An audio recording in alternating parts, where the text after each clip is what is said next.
Politics in this nation is laughable. It has been reduced to egos, self-aggrandizement, character assassination. You must retract and apologize for that statement. But it is okay. I will not take that. It is okay for the chairman of the committee and the committee to accuse the minister of being insincere. I can see their supporters mentioning V8, V8, V8, V8. If that is the case, it's also fair to say that maybe Lydia is the one that killed her husband to become MP. But the society belittle us as if we are what? Servants to them. In case there's an emergency and you need members of parliament from, say, Adenta to come here. So if he enjoys a motorcade, is it a sin? How about the emergency that is the dollar rate, high taxes, inflation, galamsey? Are they not emergencies you should be solving? Is the main emergency how to have a motorcade and you have to go from a Adenta to somewhere? Really, they are playing on your emotions. It is about your emotions. I can tell you, you polluted the water more than us. How does that solve the galamsey issue? They have compared so much that now it is a comparison between policy and God. It is not possible. Copy the rest of your 24 hours. Yakubu go we are and you may order. They were.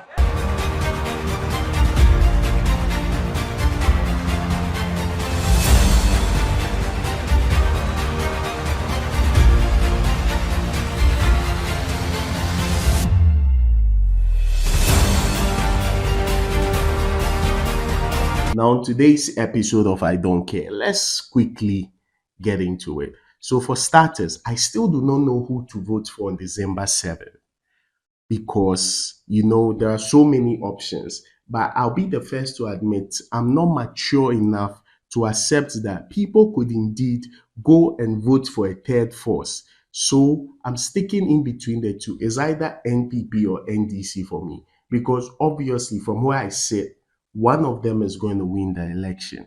Now, the problem has been coming to the conclusion that of these two parties for the next 4 years till 2028, this is the party that is going to help me. That has my best interest at heart. And it has been a big headache. Like, it's been tough. I've been thinking about it. I've still not made a conclusion. Why? Because politics in this nation, or should I say, politics in this nation is laughable. Why do I say it's laughable? It has been reduced to a series of things. It's a matter of egos, self-aggrandizement, character assassination, slander, dirty politics, and defamation. So it's not really about the people or what you want to do for the people. Some way, somehow, things fall under these things I've listed. And we'll do a few because of time. Yes. So you might not get why I'm saying all of this. Let's start. Let's talk about ego. Let's talk about ego. So now, in the past few weeks, this is a story that had been happening for a long time. So you remember somewhere last year when Volta River Authority opened their dam and then it flooded and there were some people who were stranded, right? Now, in a committee, the Minister of Works and Housing came and was speaking to the chairman of the committee, Okujeto Ablakwa, concerning if people were still stranded and were living in tents or buildings had been put up for them to curb their issue. And then instead of tackling the issue, it became a battle of egos. Honorable Minister, you will be well advised to watch your diction. You will be well advised. To suggest that I am using this position as a bully pulpit, you have to retract that because that is not what I'm doing here. So, I Chairman, am well within my standing orders. You have to retract that. Chairman, you must retract and apologize for that statement. But it is okay. It is okay for the chairman of the committee and the committee to accuse the minister of being insincere, of deflecting without more, and I do not have the right to answer or to say that I share a different view. So you think that it is okay that for a whole year, fellow citizens are living in a tent? We can have a conversation you about think that, it is fine? Chairman, you think that is the best as leaders? We are all leaders. That's a conversation we can have. You think that is the best we can do for our people? No, Chairman, that's not it. that's a conversation we can have. And I think we've legitimately gone through that. But if you choose to accuse me of insincerity, of introducing red herrings, of deflecting, that is not about the people. That is you accusing me. Of course, because we are but not... if you are accusing me, I must have a right to respond. You are introducing matters that are not before us, matters that you have your facts totally wrong. Which matters are these? The movement of the soldiers, you have... That was not before us. You introduced that. I have fact. No, are we discussing soldiers here? You introduced Are we discussing soldiers here? You introduced insincerity. Please, media, take off your cameras, please. No. And you see, it's not really about the back and forth, but at the end of the day, it's the silly Gen Z watching this who now reduces this, where they are having a banter between the two of them. He reduces it to this, that Kojo Opon Nkrumah is him. Now, is him is simply like a term, like he's the man, like he's the man of the moment, he's the boss, like he's got this. Then another person will say, Okudzeto Ablakwa is him, and then they are happy and they are sharing this. But then someone like me looks at it and wonders, are the people in Volta region, our brothers and sisters there, are they still living in tents?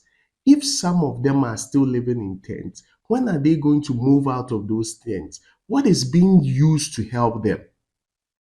Nobody cares about that because it has been reduced to a battle of ego. So it's like pick one side of the ego. Still on the ego matter, we are talking about MPP NDC, and in Ayawaso West Wuogon, because I went to University of Ghana, I really know about that area. So now it's John Dumelo and Lydia Al-Hassan.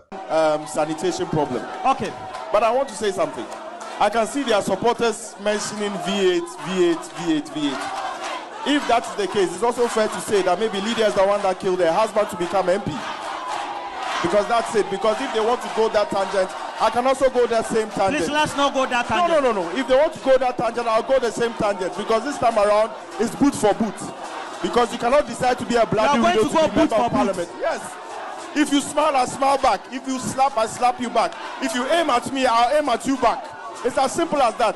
You are saying this election is going to be an eye for an eye? Yes. It's as simple as that. He accused her of killing her husband because his ego had been bruised. Meanwhile, when you check, her husband died whilst receiving treatment for a malignant gallbladder. I think it was acid reflux and gallbladder infection or something like that. First of all, if people are calling you V8, what is the correlation of accusing someone of killing her husband? Then later you come back and tell us you are sorry. That is what the politics has been reduced to. And I'm going to tell you why. Stick and stay. I'm going somewhere with this, so don't miss me.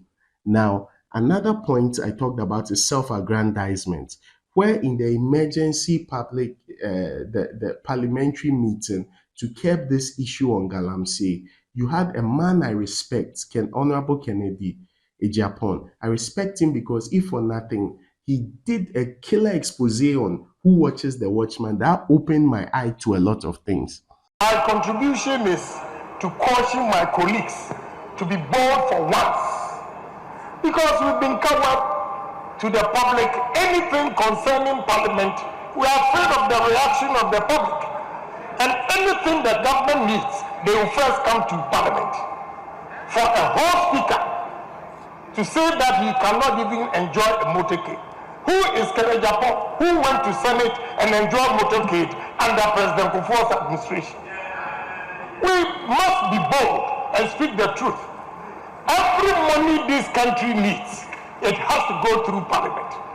But the society belittles us as if we are what? Servants to them.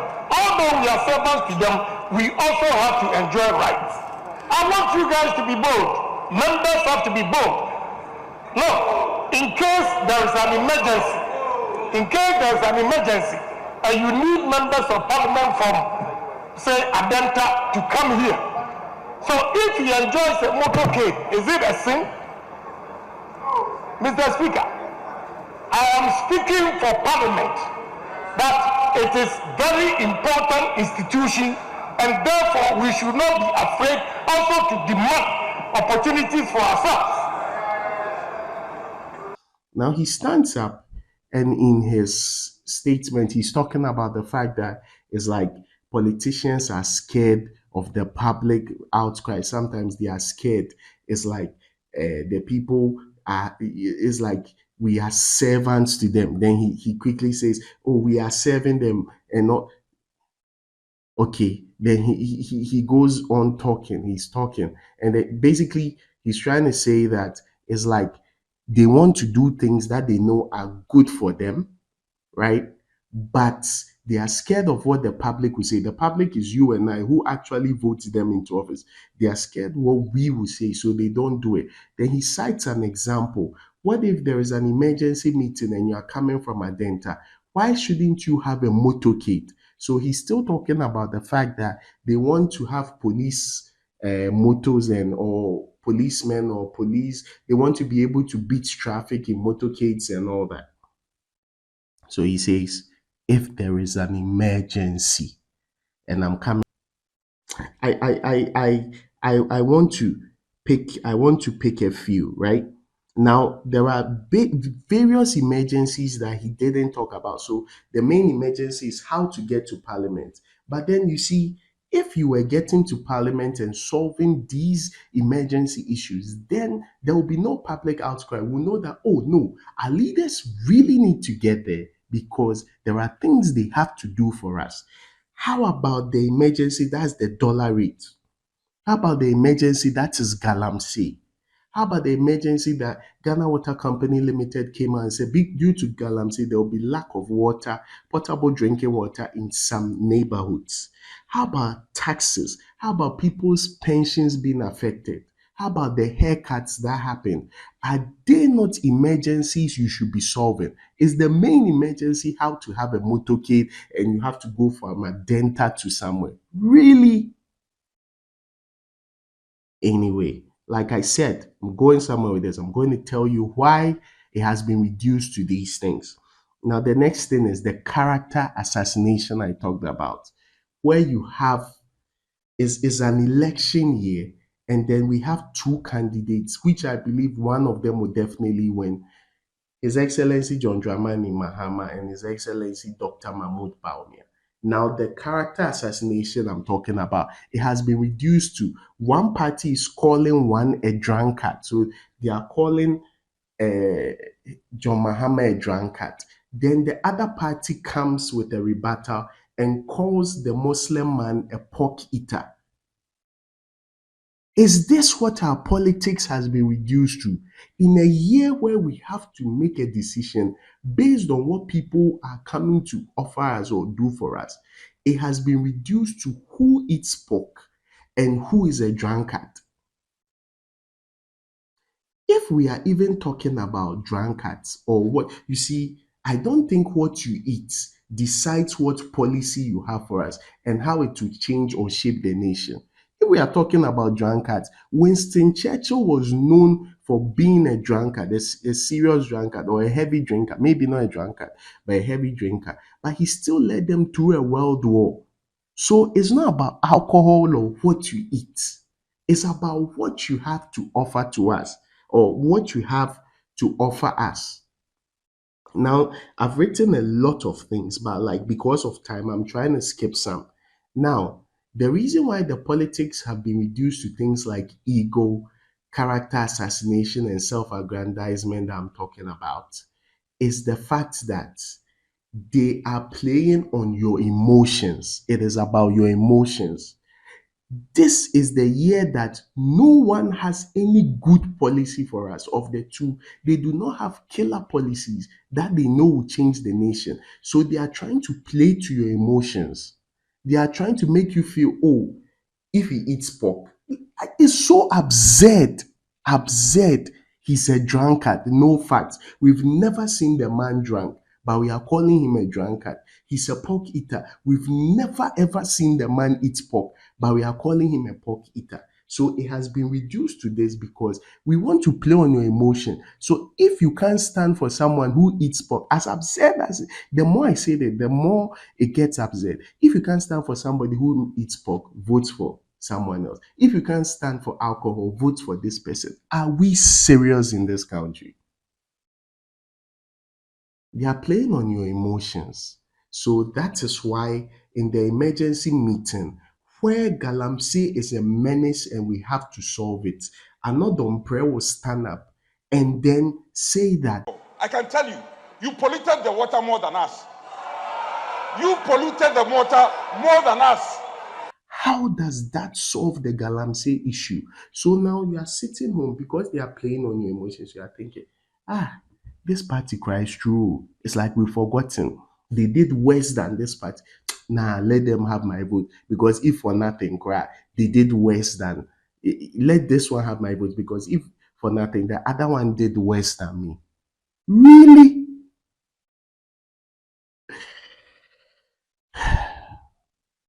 We have reduced the politics to some saying that this party, when they came, they killed pastors.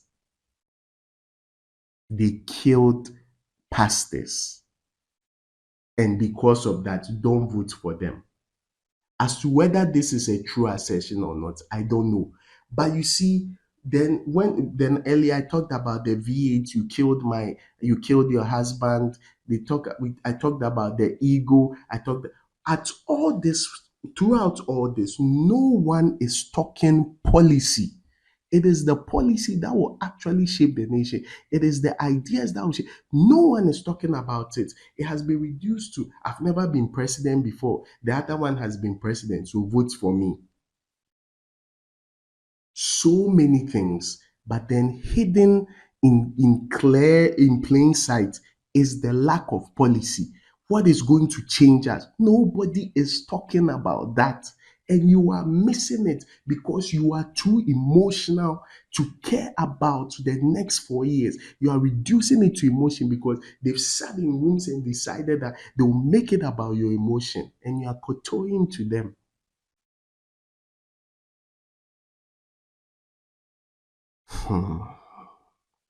So, like I'm saying, no talk about policy. It was reduced to he doesn't respect. This one respects. This one doesn't respect. This one is from here. This one isn't from here. Charlie. And then the one of the parties there, all they've been doing lately is comparison. Comparing to 8 years ago, a party we massively voted out. They are still comparing that they have done better than them. Why are you comparing to people that people already knew that it wasn't working, so they voted them out? The question is, what have you come to do?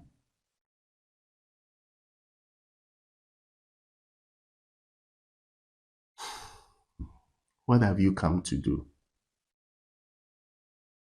They have compared so much that they are comparing to ghosts, Kwame Nkrumah. They have compared so much that now it is a comparison between policy and God, where we have the potential vice president saying that. It's not possible. Copy of the rest of the 24 hours.